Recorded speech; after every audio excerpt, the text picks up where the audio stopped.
الحمدللہ والصلاۃ والسلام علی رسول اللہ اما بعد۔ آج ہم بات کریں گے کہ امام حسین رضی اللہ عنہ نے مکہ مکرمہ کو کیوں چھوڑا۔ یہ سوال تاریخ اسلام کا ایک اہم باب ہے۔ اس کی گہرائی میں جانا ضروری ہے تاکہ ہمیں امام حسین کے فیصلے کی حکمت سمجھ آئے۔ حضرت معاویہ رضی اللہ عنہ کے انتقال کے بعد یزید نے خلافت سنبھالی۔ یزید کی خلافت کے اعلان کے ساتھ ہی اہل مدینہ اور خاص طور پر اہل بیت میں اضطراب پیدا ہوا، کیونکہ یزید کی شخصیت، اس کا کردار اور اس کی دینی حالت خلافت کے معیار پر پوری نہیں اترتی تھی۔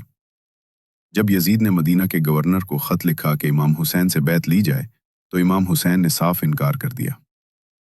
بیعت نہ کرنے کی وجہ یہ تھی کہ وہ خلافت کو ایک مقدس امانت سمجھتے تھے، جو صرف نیک، متقی اور عادل شخص کے لیے ہے۔ امام حسین نے محسوس کیا کہ مدینہ میں ان کی جان کو خطرہ ہے، کیونکہ یزید کی حکومت امام حسین سے زبردستی بیعت لینا چاہتی تھی۔ اس لیے وہ رات کے اندھیرے میں اپنے اہل خانہ کے ساتھ مکہ مکرمہ کی طرف روانہ ہو گئے۔ مکہ اس وقت پناہ کی بہترین جگہ تھی، کیونکہ یہ اللہ کا حرم ہے، امن کا مقام ہے، اور وہاں یزید کے کارندے کھل کر حرکت نہیں کر سکتے تھے۔ مکہ میں امام حسین تقریباً 4 ماہ تک قیام پذیر رہے۔ اس دوران لوگوں کی بڑی تعداد ان سے ملنے آتی رہی۔ خاص طور پر کوفہ سے خطوط آئے، جن میں انہیں دعوت دی گئی کہ آپ آئیں، ہم آپ کو یزید کے خلاف سپورٹ کریں گے، ہم آپ کے ساتھ خلافت کا قیام چاہتے ہیں۔ امام حسین نے پہلے کوفہ کے حالات کا جائزہ لینے کے لیے حضرت مسلم بن عقیل کو بھیجا۔ وہاں کے لوگوں نے بڑی گرمجوشی سے ان کا استقبال کیا اور ہزاروں لوگوں نے ان کے ہاتھ پر بیعت کی۔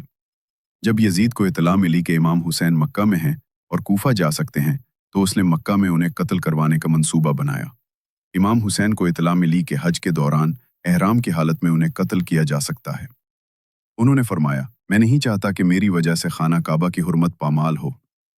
امام حسین اللہ کے گھر کا احترام کرنا چاہتے تھے، وہ نہیں چاہتے تھے کہ خانہ کعبہ کے اندر یا اس کے قریب خون بہے، اس لیے انہوں نے حج کو عمرے میں تبدیل کیا اور 8 ذی الحجہ کو مکہ سے کوفہ کی طرف روانہ ہو گئے۔ امام حسین کا مکہ چھوڑنا صرف ایک سیاسی فیصلہ نہیں تھا، بلکہ یہ ایک شرعی، اخلاقی اور اصولی فیصلہ تھا۔ انہوں نے اللہ کے گھر کی حرمت کو مقدم رکھا۔ انہوں نے ظلم، جبر اور فاسق حکمران کے خلاف آواز بلند کرنے کے لیے اپنی جان، اہل خانہ اور سب کچھ قربان کر دیا۔